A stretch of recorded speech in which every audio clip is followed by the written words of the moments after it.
The philosophy of humanism began to emerge during the Renaissance period. Humanism's emphasis on the individual's potential and reason was at odds with the medieval worldview that prioritized the authority of the Church and the Pope. Long-standing dissatisfaction with the practices of the Catholic Church would ultimately lead to the Protestant Reformation and a return to Scripture as the ultimate authority. During this time, however, the Church was still a major patron of music, but its role was diminished as secular patronage from royalty and wealthy courts increased.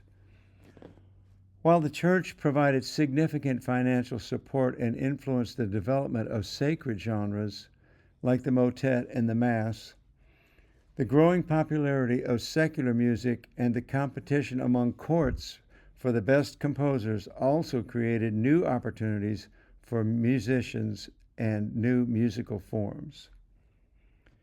The Renaissance period is divided into three stages: the early Renaissance, the high Renaissance, and the late Renaissance. The composers of the early Renaissance were the main composers were Guillaume Dufay, Josquin des Prez, and these composers created something called counterpoint, which simply means line against line. So they were monophonic composers. And we have two examples here that I want you to listen to of their music.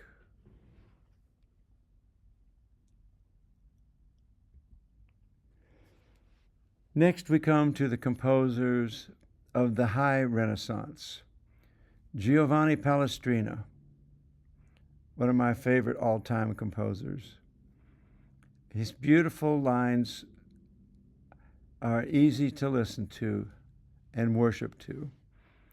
Also, Orlando de Lassus and William Byrd and Thomas Tallis. Now, during this time, in England especially, there was a great amount of tension between the Protestants and the Catholics. And some of these composers were caught in the middle of these struggles. And it was actually, William Byrd was actually fined for not attending this Protestant church and for writing. He wrote music for the Catholic Church, but he had to write it in secret. So just the times were very troublesome for those composers. Next, we have the composers of the late Renaissance, Claudio Monteverdi and Giovanni Gabrieli. These composers wrote for multiple choirs and multiple instrumental groups.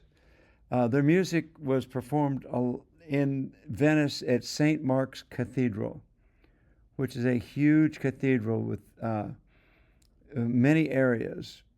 And so there was a lot of antiphonal effect going on between the multiple choirs and the multiple brass instruments. Just incredibly beautiful music. I hope you will enjoy these examples.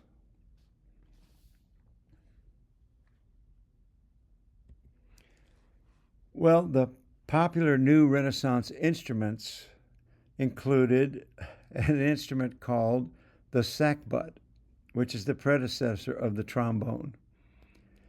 Also, the chaûne, which is a predecessor of the oboe, the viol, which is today's cello. Sometimes the cello is called the violoncello, which retains some of that initial naming of the instrument. The harpsichord, the lute, the predecessor of the modern guitar, many sizes of recorders, and the organ, which was to become a very significant instrument. Watch this video on the development of the organ.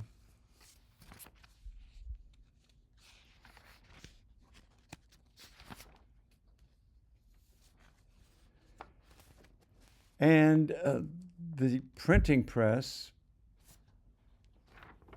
was one of the greatest inventions that the world would ever see. It changed the world forever. The printing press democratized knowledge by making books and information cheaper and more widely available. It accelerated the Renaissance and the Protestant Reformation. The ability to rapidly print and distribute pamphlets and writings like Martin Luther's helped ideas spread quickly across Europe, turning a religious movement into a mass media-fueled revolution that challenged the Catholic Church's power. It fostered the spread of new ideas and scientific discoveries. It increased literacy and challenged the authority of institutions by enabling a wider population to access and debate information.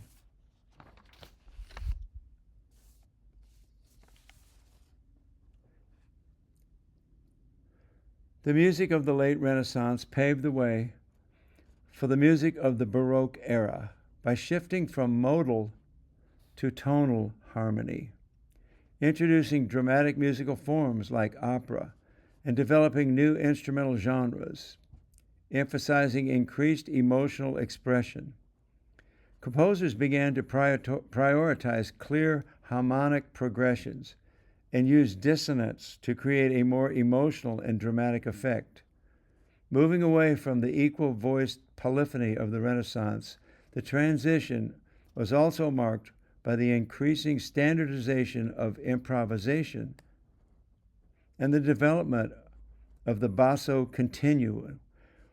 We will explain that in our next series of lessons on the Baroque period.